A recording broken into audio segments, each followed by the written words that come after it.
Welcome back to the intro to Matinee. In this video, we are going to actually do that one thing that you might have thought Matinee was specifically designed for. You might have thought this was all Matinee can do, and that is the creation of a cinematic sequence. Wow, it's like finally, we're getting to make a movie. Exactly right. Now, in this particular example, we are going to be creating the simplest of Matinee sequences. This is not going to be anything too overblown, but we are going to have multiple cameras. Oh, but it's enough to get the creative juices flowing. Like you just said, we're going to have multiple cameras. We're going to have camera cuts. We're going to have fading up, fading out. There's going to be a lot going on. We're going to be zooming cameras, moving cameras, all sorts of really cool stuff. But in the grand scheme of things, this is going to be fairly simple. Yeah, it's true. So let's start off with the tools that we need. The first thing we need if we're going to have a movie is we need a camera. Okay. We can't just rely on the player's perspective all the time. So what we're going to do is open up the Actor Classes browser, and we can see the camera actor right up near the top. So let's close the browser. And I'm going to place one camera here in our initial room, and I'll immediately fly through the wall and drop our other camera in the other room. Because I know just right off the bat, I want a camera in each room. Now, what the cameras are doing, I'll figure that out as we go. Okay. So, to position these cameras, you could come in here and rotate these by hand, but that's never any fun, and I don't recommend you try to do it. It's much easier to use the Lock Selected Actors to the Camera button, and then we click on this camera, and now we're looking through the camera.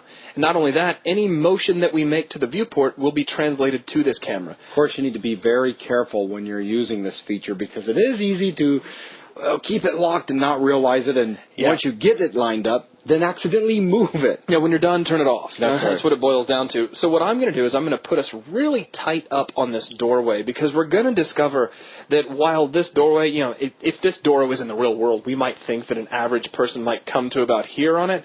We're going to find that our player is very, very short. This is a huge door. Well, the bottom line is when creating levels, generally the levels are a bit larger than what it would be in reality. Larger than life. Well, for the simple fact of the way things look through your viewport when you're running around inside of Unreal Tournament, it feels right. Even with this, with all examples we've seen going back in here and testing out the level we've been putting together, it feels right. Right. But now when we actually look at the player, it's not going to feel so right. Yeah, he's going to feel pretty tiny, but that's not really a problem. Just something you need to take into account as the director. That's right. So what I'm going to do is make sure we are focused up down toward the bottom of the door because that's really where the player is going to be sitting. So I think that's a good initial position. Just as a side note, the first thing you want to do when you're setting up cameras for a cinematic sequence is get that initial position locked down. And that is because as you start to animate cameras, you will find that sometimes changing that initial position can be a little bit tricky. It's just something I've noticed anyway. So we'll get I think this looks pretty good for our initial shot. The next thing I'm going to do is turn off the Lock to Selected Actors button, and now as I pull back, we'll see the camera is positioned right where I want it to be. So now let's fly over to the other room. We'll reactivate Lock to Selected Actors and grab this new camera, and we'll rotate around. I think I'm going to keep this one really close to the ground, get that worm's eye view effect. But notice we're a lot further back, and I'm going to put the door over here kind of in the corner of the scene. Okay. So this is where we're going to begin. And what we're going to do is rotate to look down at the door, to look at the player sitting there, and then we'll zoom in on him while we're doing that. So, again, a fairly simple effect, but enough to really get things going and help you see where to go from here. Okay, so with that, let's go ahead and switch off Lock to Selected Actors, and now both of our cameras are in position, and we're set to go. So let's pop into Kismet, which is already open, and that's the umpteenth time I've done that in my life. Now, I'm going to create an entirely new Matinee sequence for my cinematic sequence. I'm not going to make it a part of any existing it doesn't really make a lot of sense to add it into the door sequence or the light dimmer sequence. Exactly. Or I can't think of a good reason to anyway. So let's right-click here in an open area of Kismet. I'm going to create an all-new Matinee. And just to alleviate any confusion I might have in the next few minutes, we'll actually put an object comment for cinematic sequence. So now I can see that whenever we come in here. All right, now, first thing, I'm going to double-click my Matinee sequence to pop up the Matinee editor, which appeared down here. We just need to expand that out. That happens sometimes. We'll go ahead and get rid of Kismet, though. We don't really need to see it. I'm also going to hide the curve editor. Now, when I am creating a cinematic sequence, the very first thing I like to do is to bring groups in for my cameras so that all my cameras are here and I'm ready to use them. Now, I'm going to start off with camera 1, which is not the one that's in the floor. He's the one that's hiding over here. Now, guys, I have very limited amount of screen space, so please bear with me as I try to make the most of it. So I'm going to select my first camera. I'm going to right-click in my group track list, and we could create an empty group, and we could, it would assign the camera to it, and we could give it a name like Camera 1, but we do have access to a camera group. Now, before I click on this, I want to let you know, this group is nothing special. It is not a special group that is built just for cameras. And when I create it, it's going to ask for a name, so we'll call this Camera 1. All it is a plain Jane common group that automatically comes in with a movement and FOV angle track. It is just there as a matter of convenience and for no other purpose. Speeds you up a little bit and gets a key set on that movement track. Absolutely. Very nice and very convenient. But this particular camera, I'm not planning on animating an FOV angle, so the very first thing I'm going to do is delete out the FOV angle track. FOV allows us to zoom. We're actually going to use that on camera 2. So now let's fly into the other room, and here's our other camera. We will select that, right-click, add a new camera group, and we'll call this one naturally Camera 2. Now this one we will use movement and FOV angle. Now with this we are ready to rock. So the very first thing we need to do is set up Camera 1. Now in general, what I have in mind is an animation in which we'll start off with a couple of seconds of motion on Camera 1 where we're looking at the player, maybe tracking off to the right and kind of keeping the player in view. Then we're going to switch over to Camera 2 and we're going to spend a couple of seconds rotating toward the player and zooming in on him at the same time, then hold there for a few seconds and then fade back out to black, and that'll be it. So lots of stuff we have planned, as simple as this sounds, but it does make me consider the amount of time we want our animation to take place. So what I'm going to do is set this to around 7 seconds, and that's just because, adding it up in my head, I want a couple of seconds here, I want a couple of seconds there, I need a few seconds of holding, and I like to overshoot and then pull back in if I need to. So we'll just start off with a flat 7 seconds for what I have planned out. Now let's begin with just Camera 1 and its motion. Now here's the catch. We see Camera 1, and that's just fine, but we don't really know what Camera 1 is looking at. We do get this nice cone, and it's very handy to allow us to see the general direction Camera 1 is looking at, but to know what it sees is something else entirely. Notice on each group we have this little tiny camera icon. If I click on this, we are now looking through this camera, which is super useful for us. We already have our initial key in our movement track, so let's go ahead and put focus on our movement track. I'm also going to take my section and highlight the first 2 seconds of our playback. And I'll scrub us forward to about 2 seconds in. We're really, really close to it, and I'll press Enter. Now that does pop us straight over to 2 seconds. Good old snapping. Yeah, because I got snapping on. I gotta love that snapping. Now, it says we're ready to adjust key 1, so the cool thing is all we need to do now, because we're looking through this camera, is move the view to the next position we want. So I'm going to hold down left and right mouse, and we'll track off to the right, and then with just left mouse, I'll turn us back in a little bit, back toward the player. Maybe that's a little much. Maybe we'll pull that back in just a little bit. That's good. So something kind of like that. Now, we can play back through and get an idea of that motion, and because I set up my loop section, we can play a loop. And, of course, you could tweak that until you're satisfied with what you see. I think that's going to work. That'll work, yeah. For this example, I think that's going to work out fantastically. So we'll go ahead and hit stop, and we're done with that. Now, we need to worry about what Camera 2 is doing. So I'm going to click on my little camera icon next to Camera 2, and notice that Camera 1 immediately switches off, and we're now looking through Camera 2. You can only look through one camera at a time. So now I'm going to start the animation for Camera 2 as soon as we're done with Camera 1. So my very first order of business will be to take our first keyframe for Camera 2, hold down Control, and drag that over here to the 2 second mark, because that's where I want to begin our animation. And I'm going to go up about another 2.5 seconds, give or take, and we will press Enter to create a new keyframe. And now it says adjust key 1, so let's go ahead and get Matinee as much out of the way as we can. And I'm going to rotate our camera so that we are looking down close to the bottom of the door. Again, our character is only going to come to about here. So we'll look as close as we can. We can always adjust it later if we want to, but I think that's going to work. And once again, we might want to play this back to get an idea of the motion. So let's start off by adjusting our loop section to those next few seconds. And we'll start looping, and let's just get Matinee out of the way. I think that's going to work. And of course, if it turns out that it doesn't work, we can always adjust it later. Okay, so let's go ahead and hit stop. The next thing I want to do is animate the field of view angle of our camera, thereby zooming the camera in toward our player. I'm going to begin the zoom actually during the motion, so we're overlapping some animation here. We'll start off toward the end of the motion. I'm going to jump down to our FOV angle track and press enter. Now, if I right-click on this key, I can go to set value, and you can see that the default value is set to 90 degrees. That is your default camera angle. That's what you typically see when you're looking through any camera, including the perspective. So we'll go ahead and click cancel. We don't want to change that. Let's come all the way to the end of our animation. It doesn't really matter. It doesn't have to be the end. Let's say just a few seconds later, maybe up to 5 3/4. Yeah, we don't want it to take too long of a zoom. A little bit faster would look a little cooler. Oh, you could do that kind of Zoic Studios That's effect, right. where you zoom really, really quick. And in fact, if you want to do that, you could zoom out and then maybe bring in a depth of field. And well, anyways, that may be going a little bit overboard. Yeah, right there. So let's say right after we get done with our motion, and we will press enter again, right click, and we'll go back to set value, and we'll set this down to 45 and press enter. Now 45, that is a lower angle, which means that less of the actual field of view is in view, so you're zooming. You're effectively zooming at that point. Now let's play back through those. Let's go ahead and also adjust our section loop as well. I don't think we're picking up the very end of it. Probably not. No, you're right. So let's pull this out. We'll actually get a little bit of a hold in there too.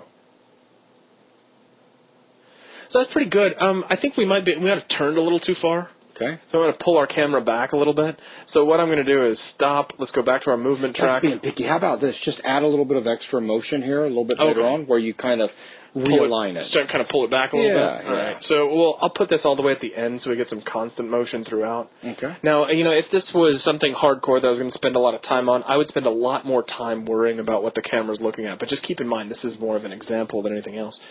So we have the movement track selected. Let's press enter to add a key, and we'll just kind of rotate this kind of back into place to realign it. Okay, now let's test that out.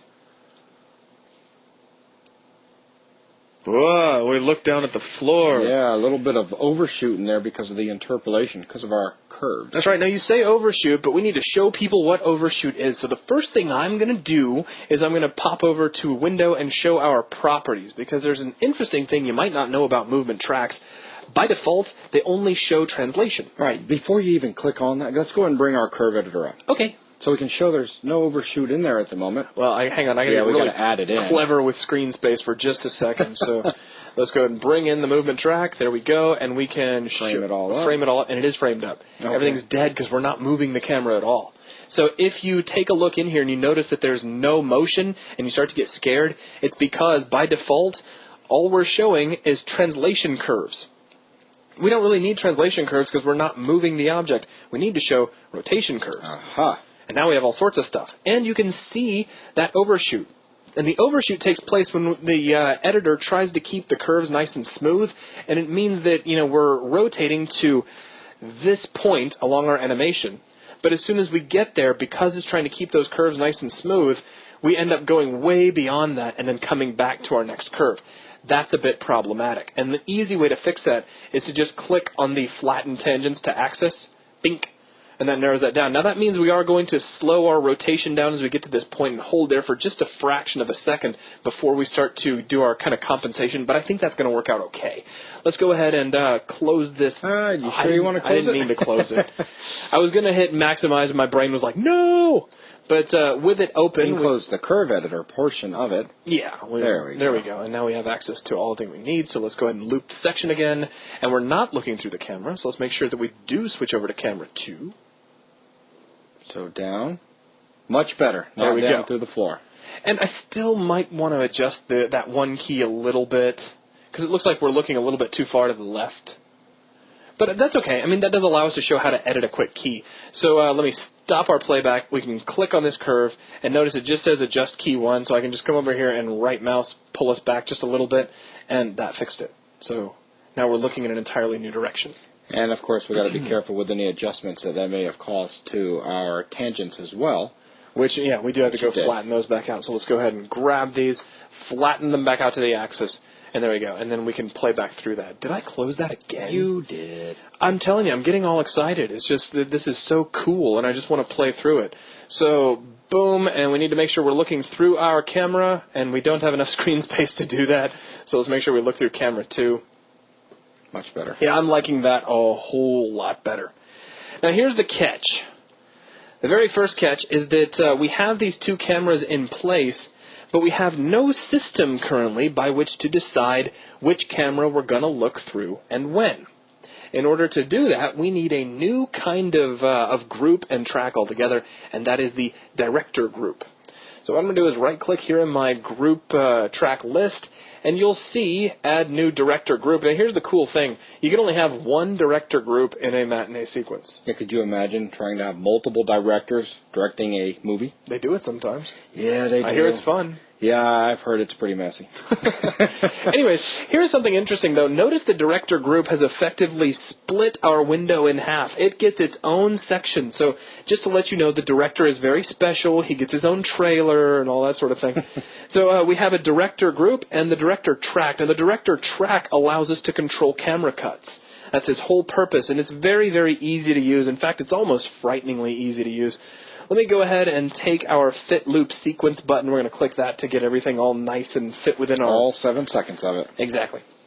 Now, we'll start off here in the director track at the very beginning. I'm going to make sure we have rewound all the way. I'm going to press Enter, and all it does is say, cut to what group? Well, we want to cut to camera 1. This is just going to show you the list of groups that you have. So that's why you want to set up these groups first thing. And this is really excellent in demonstrating how setting a key really does mean different things when you're working with different types of groups and tracks. It does indeed. So let's go ahead and press camera 1 and click OK. And there we go. So now we can see that camera 1 not only has a keyframe, but it has this nice blue bar which runs all the way across our animation. Now what I want to do is create a cut. And I want this cut to be right at 2 seconds. So what I'm going to do is click on this key, which will jump my time slider to the 2-second mark. And then I'll put focus back on the director track. And I'll press Enter again to create a new key.